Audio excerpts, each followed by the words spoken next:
Welcome to Timco Parts Washer Technical Video Series. And today we'll be working on changing the shaft seal on the 2 horsepower 5032-95 pump. This pump comes on your T20-T50 machines, and the shaft seal change is quite easy once you remove the pump and motor from the machine.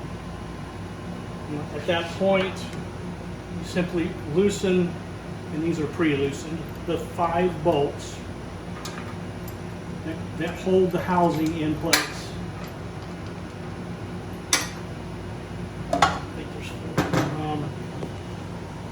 While being very careful of this seal that's here. This seal, O-ring seal, can be damaged if you're using a screwdriver or something trying to pry the cover off.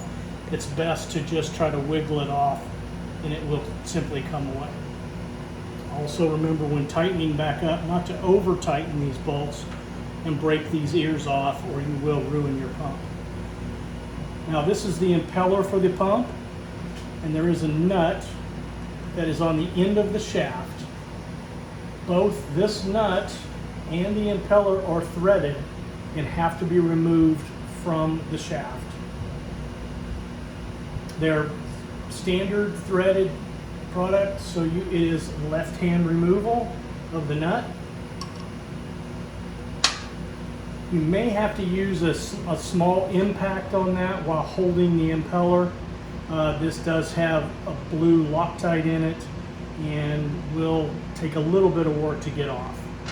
Once that's removed, there is a screwdriver slot in the bell end of the pump to keep the shaft steady while breaking loose this impeller. Again, it doesn't take a lot of force, but once you get to that point, you hold the shaft with a screwdriver and you can simply unthread the impeller from the motor shaft. Again, standard thread, left hand.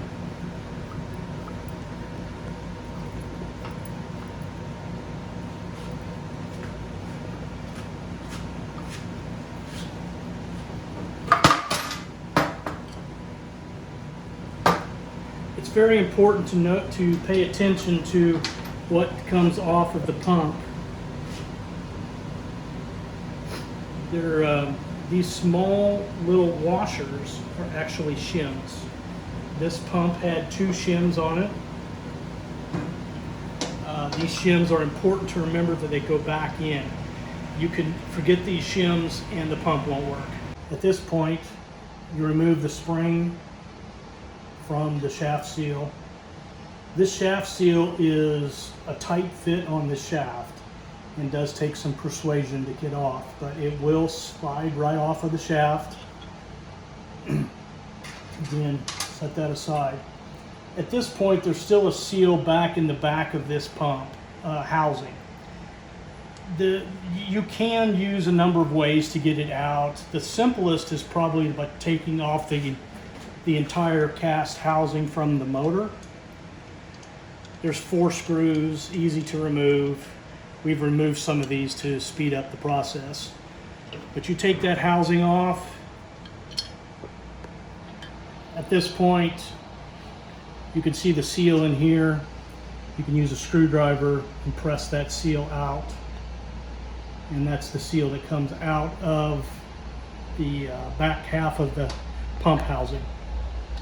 At this point, you've removed all of the components, all the seal components from the pump, and it's time to take your new pump seal. Comes out of the box with fully assembled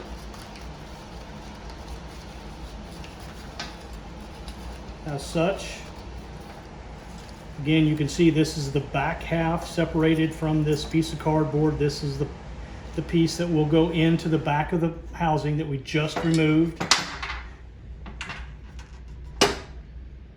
Again, takes a little persuasion, but you don't want to damage the surface. So usually you can press these in by hand or use something soft like a piece of wood or something to press with. Once that's in and against the back of the housing, which you can see easily, then you start the reassembly process. Okay, now that we have the back seal in the housing, we're going to place the front seal, the matching seal.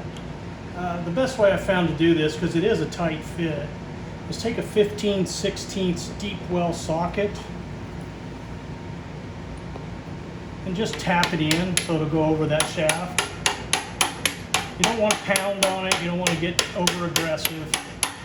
You're just getting it to seat against the seal that we already put in. Again, I'm not hitting this hard. Seal's in. Now all we have to do is put our spring back on.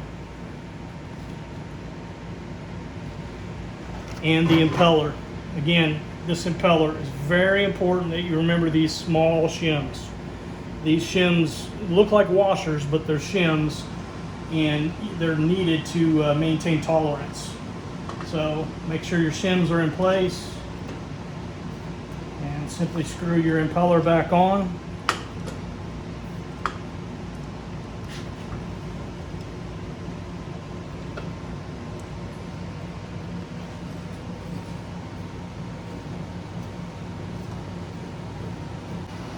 So when putting your impeller back in place, obviously it's a normal threaded shaft on the motor, and you do have to hold the end of the shaft because the shaft of the motor, the pump, will want to turn while you're turning the impeller.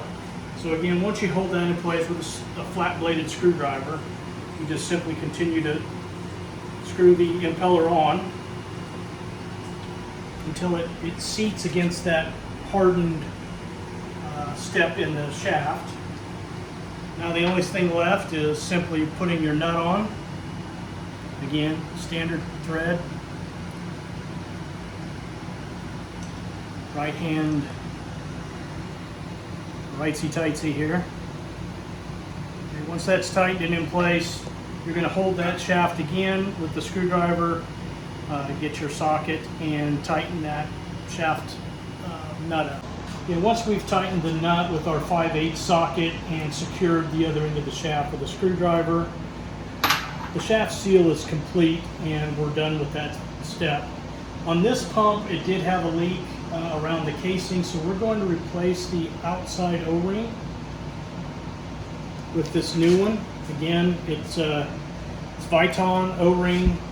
We sell these as replacement parts. We just simply repair it correctly, put it in place with a little bit of and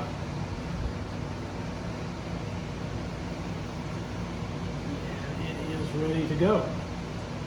And just make sure it's seated up against the back of this casting. At this point, we're able to put the housing, the front half of the housing back on. It slides over the casting. Remember how you took it apart, so you make sure that the outlet of the pump is pointed up like this. And slide it on, replace your bolts, and you're done. Again, do not over tighten these. Tighten it so that it pulls the casting in and a little nudge, but too much pressure will snap this ear off and you've ruined a pump and cost yourself hundreds of dollars to repair or to replace. So that's it for changing a pump seal on a 2 horsepower AMT Temco pump. If you have any questions, please don't hesitate to give us a call at Temco on our 1-800 number, or go to washparts.com. Thank you for your time.